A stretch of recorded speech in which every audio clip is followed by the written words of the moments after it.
Hi friends, Anna university April May 2026 regulation 2021 எக்ஸாமினேஷனுக்கான important questions தான் இந்த வீடியோவில் பார்க்க போகிறோம்.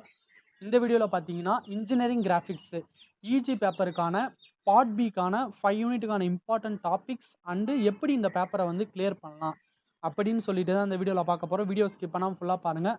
மறக்காமல் நம்ம சேனலை சப்ஸ்கிரைப் பண்ணி வச்சுக்கோங்க, தொடர்ந்து சப்போர்ட் பண்ணுங்கள். உங்களுக்கு எக்ஸாம் டேட்டை பேஸ் பண்ணி பார்த்தீங்கன்னா நான் இம்பார்ட்டன்ட் கொஷின்ஸ் எல்லாமே அப்லோட் பண்ணிவிடுவேன். ஃபார் எக்ஸாம்பிள் பார்த்தீங்கன்னா உங்களுக்கு 17 வந்து ஒரு எக்ஸாம் இருக்குன்னா நான் 2 days பிஃபோரே பார்த்தீங்கன்னா இம்பார்ட்டன்ட் கொஷின்ஸ் அப்லோட் பண்ணிவிடுவேன். அதனால் நீங்கள் வந்து பார்த்தீங்கன்னா கமெண்ட் பண்ணுறப்ப வித் எக்ஸாம் டேட்டோட கமெண்ட் பண்ணிங்கன்னா எனக்கு இன்னும் ஹெல்ப்ஃபுல்லாக இருக்கும். எல்லா சப்ஜெக்ட்டுமே பார்த்தீங்கன்னா இம்பார்ட்டன்ட் கொஷின் எக்ஸாம் டேட்டை பேஸ் பண்ணி தொடர்ந்து அப்லோட் பண்ணிட்டு வருவேன். தொடர்ந்து நம்ம சேனலை சப்போர்ட் பண்ணுங்கள், உங்கள் ஃப்ரெண்ட்ஸுக்கும் ஷேர் பண்ணுங்கள். First of all engineering graphics இந்த பேப்பர் பொறுத்த வரைக்கும் எப்படி நீங்கள் கிளியர் பண்ணலான்னா ரொம்ப ஈஸியான பேப்பர். நீங்கள் இதில் எதுவும் படித்து எழுத வேண்டிய வேலைலாம் இல்லை. டயக்ராம் வரைஞ்சா போதும். பட் அதுக்குன்னு சில ஸ்டெப்ஸ் இருக்குது. ஃபர்ஸ்ட் ஆஃப் ஆல் பார்த்தீங்கன்னா உங்களுக்கு வந்து பார்த்தீங்கன்னா இந்த 5 யூனிட்ல இருந்து மேக்ஸிமம் ஒரு டாப்பிக்கை நீங்கள் தெளிவாக கவர் பண்ணாலே இந்த சம் எல்லாமே நீங்கள் 5 சம்முமே பார்த்தீங்கன்னா ஈஸியாக அட்டன் பண்ணிடலாம். அதனால் நான் சொல்கிற டாப்பிக்லாம் தெளிவாக கவர் பண்ணிக்கோங்க. நெக்ஸ்ட்டு பார்த்தீங்கன்னா கொஷின் பேப்பரை நீங்கள் வந்து பார்த்தீங்கன்னா நல்லா அண்டர்ஸ்டாண்ட் பண்ணிவிட்டு ஒவ்வொரு கொஷினுமே ரைட் பண்ணணும். ஃபார் எக்ஸாம்பிள் பார்த்தீங்கன்னா உங்களுக்கு செகண்ட் யூனிட்டில் ப்ரொஜெக்ஷன் ஆஃப் சாலிட் பேஸ் பண்ணி ஒரு சம்மு கேட்குறாங்கன்னா அதை வந்து பார்த்தீங்கன்னா உங்களுக்கு ஹெச்பியில் வரைய சொல்லுவாங்க, இல்லைனா விபியில் எங்கன்னா வரைய சொல்லுவாங்க. நீங்கள் கொஷினை புரிஞ்சுக்கிட்டு ரைட் பண்ணணும். நீங்கள் அவங்க ஹெச்பியில் வரைய சொல்லிவிட்டு நீங்கள் விபியில் வரைஞ்சிங்கனாலே ஃபுல்லாக அந்த சம்மு ஸ்டார்டிங்லேயே பார்த்தீங்கன்னா உங்களுக்கு தப்பாக போயிடும்.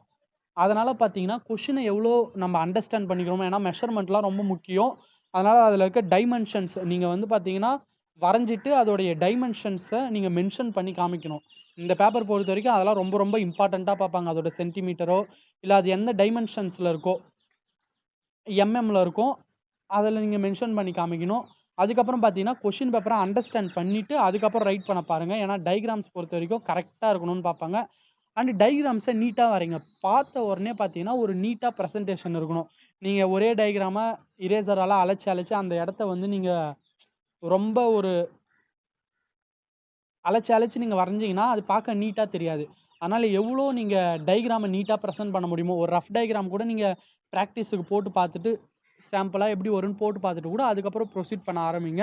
இதெல்லாம் வந்து பார்த்தீங்கன்னா ரொம்ப இம்பார்ட்டன்ட். இதில் 3 விஷயம் பார்த்தீங்கன்னா கொஷின் அண்டர்ஸ்டாண்ட் பண்ணி ரைட் பண்ணணும். அதுக்கப்புறம் பார்த்தீங்கன்னா டயக்ராம் வந்து நீட்டாக இருக்கணும். அண்ட் அதோடைய டைமென்ஷன்ஸை மார்க் பண்ணும்போது கரெக்டாக நீங்கள் மார்க் பண்ணாலே இந்த பேப்பரில் நீங்கள் ஈஸியாக மார்க் ஸ்கோர் பண்ணிடலாம். ஓகே ஃப்ரெண்ட்ஸ், இந்த பேப்பர் பொறுத்த வரைக்கும் ஈஸியாக தான் இருக்கும். கொஞ்சம் ட்ரை பண்ணி நிறைய ப்ராப்ளமை சால்வ் பண்ணி பாருங்கள். வீட்டை வந்து பார்த்தீங்கன்னா நிறைய கொஷின் எடுத்து வச்சு ஃபுல்லாக போடலனாலும் அதோட பேசிக் ஸ்டெப்ஸ் எப்படி வருதுன்னாச்சும் பாருங்கள். கொஷின் அண்டர்ஸ்டாண்ட் பண்ணிவிட்டு உங்களால் இந்த கொஷினை வந்து பார்த்தீங்கன்னா கரெக்டாக சால்வ் பண்ணுற மாதிரி ப்ரொசீஜர் வருதான்னு மட்டும் பாருங்கள். ஒரு 2 or 3 சம்ஸ் பார்த்தீங்கன்னா நீங்கள் ஃபுல்லாக ப்ராக்டிஸ் பண்ணி பார்த்தா போதும். அப்புறம் நிறைய சம் பார்த்தீங்கன்னா கொஷினை அண்டர்ஸ்டாண்ட் பண்ணி அதோடைய பேசிக் ஸ்டெப்ஸ்லாம் மட்டும் எப்படி இருக்குன்னு நீங்கள் சும்மா ஒரு பெண்ணில் ரஃப்பாக போட்டு பாருங்கள். ஃபர்ஸ்ட் யூனிட் 1க்கு இம்பார்ட்டன்ட் கொஸ்டின் பார்த்தீங்கன்னா ellipse, parabola, hyperbola very important method. உங்களுக்கு எக்ஸென்ட்ரிசிட்டி மெத்தடில் பார்த்தீங்கன்னா எலிப்ஸ், பேரபோலா, ஹைப்பர்போலா வந்து பார்த்தீங்கன்னா கேட்பாங்க. இந்த ஃபர்ஸ்ட் யூனிட் பொறுத்த வரைக்குமே இந்த 3 கொஸ்டின்லேருந்து கன்ஃபார்ம் ஒரு கொஸ்டின் நீங்கள் வந்து எதிர்பார்க்கலாம். அதனால் தெளிவாக பார்த்துக்கோங்க. ப்ராக்டிஸுக்கு கொஞ்சம் சம்ஸ் கொடுத்துருக்கேன். இதோட பிடிஎஃப் லிங்க்கும் டிஸ்கிரிப்ஷனில் கொடுத்துருக்கேன், டவுன்லோட் பண்ணி பார்த்துக்கோங்க. நெக்ஸ்ட் யூனிட் 2 பொறுத்த வரைக்கும் உங்களுக்கு எலிப்ஸ், பேரபோலா, ஹைப்பர்போலா ரொம்ப இம்பார்ட்டன்ட், அதை பார்த்துக்கோங்க. சப்போஸ் நான் எக்ஸ்ட்ரா பார்க்கணும்னு நீங்கள் நினச்சிங்கன்னா, ஏன்னா சம்டைம்ஸ் எலிப்ஸ், பேரபோலாலே உங்களுக்கு சம் வந்து ட்விஸ்ட்டாக கேட்டாங்கன்னா நம்ம இதுலேருந்து கேட்பாங்க. சைக்ளாய்டு, அதுக்கப்புறம் இன்வலிட்லேருந்துலாம் கொஷின் கேட்பாங்க. எக்ஸ்ட்ரா பார்க்கணும்னு நினச்சிங்கன்னா சைக்ளாய்டு, எபிசைக்ளாய்டு, ஹைப்போசைக்ளாய்டு பேஸ் பண்ணி பார்த்துக்கோங்க. அப்புறம் இன்வலிட்டில் ஸ்கொயரு, சர்க்கிள், அப்புறமேட்டு பார்த்தீங்கன்னா வவுண்டு, அன்வவுண்டு இதை பேஸ் பண்ணி பார்த்தீங்கன்னா ப்ராப்ளம்ஸ் இருக்குது. இதெல்லாம் பார்த்துக்கோங்க. நெக்ஸ்ட்டு பார்த்தீங்கன்னா யூனிட் 2க்கான இம்பார்ட்டன்ட் கொஷின். யூனிட் 2ல் பார்த்தீங்கன்னா எதனா 2 டாபிக்ஸை கவர் பண்ணிக்கோங்க. உங்களுக்கு 3 டாபிக்ஸ் இருக்குது. Projection of points, projection of lines, projection of பிளேன்ஸ்னு 3 டாபிக் இருக்குது.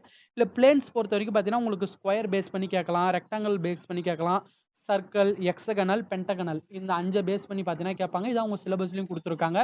இந்த 5 இதுவுமே எப்படி டயக்ராம்ஸ் வரைகிறாங்கன்னு பார்த்துக்கோங்க. ஏன்னா டயக்ராம்ஸ் பொறுத்த வரைக்கும் பார்த்தீங்கன்னா அந்த ரெஸ்டிங் பொசிஷன் இருக்குது. அந்த கிரவுண்டில் வந்து பார்த்தீங்கன்னா ரெஸ்டிங் ஆகிறது வந்து பார்த்தீங்கன்னா இப்போ பென்டகன்லாம் பார்த்தீங்கன்னா அதோடைய கார்னர் வந்து ரெஸ்டிங் ஆகணும்னு ஒரு கொஷின் பேப்பரில் கேட்டிருப்பாங்க.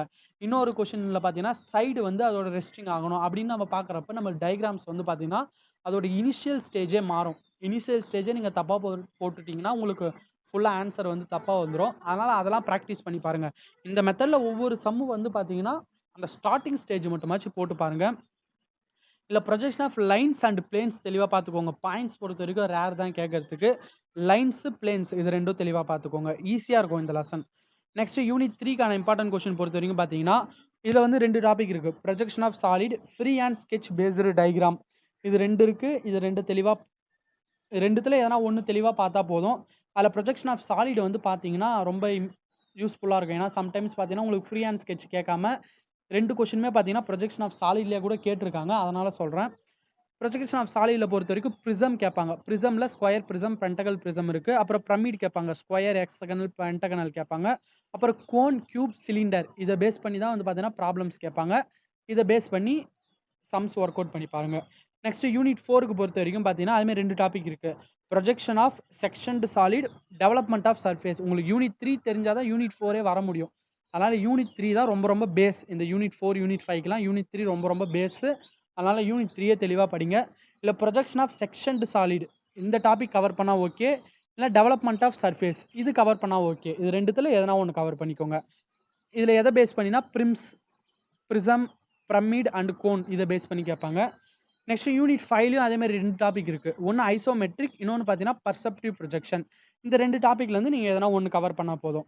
ஐசோமெட்ரிக்கில் பொறுத்த வரைக்கும் prism, pyramid, cylinder, cone base பண்ணி கேட்பாங்க. பர்ஸ்பெக்டிவ் ப்ரொஜெக்ஷனில் prism, pyramid, cylinder by visual ray method, அந்த மெத்தடில் பார்த்துக்கோங்க. இதுலேருந்து எதனா ஒரு பார்ட் கவர் பண்ணால் போதும். நீங்கள் ஒவ்வொரு டாபிக் படிக்கிறப்ப நிறைய ப்ராப்ளம்ஸை நீங்கள் ஒர்க் அவுட் பண்ணி பார்த்தாலும் இந்த பேப்பர் ஈஸியாக கிளியர் பண்ணிடலாம். ஓகே ஃப்ரெண்ட்ஸ், உங்களுக்கு எதனா டவுட் இருந்தால் கமெண்ட் பண்ணுங்கள். நானும் அதை எக்ஸ்பிளைன் பண்ணி நான் உங்களுக்கு கமெண்ட்டில் வந்து ரிப்ளை பண்ணுறேன். அண்ட் இம்பார்ட்டன்ட் கொஸ்டின் வேறு எதனா சப்ஜெக்ட்டுக்கு வேணால் கமெண்ட் பண்ணுங்கள். Thank you friends.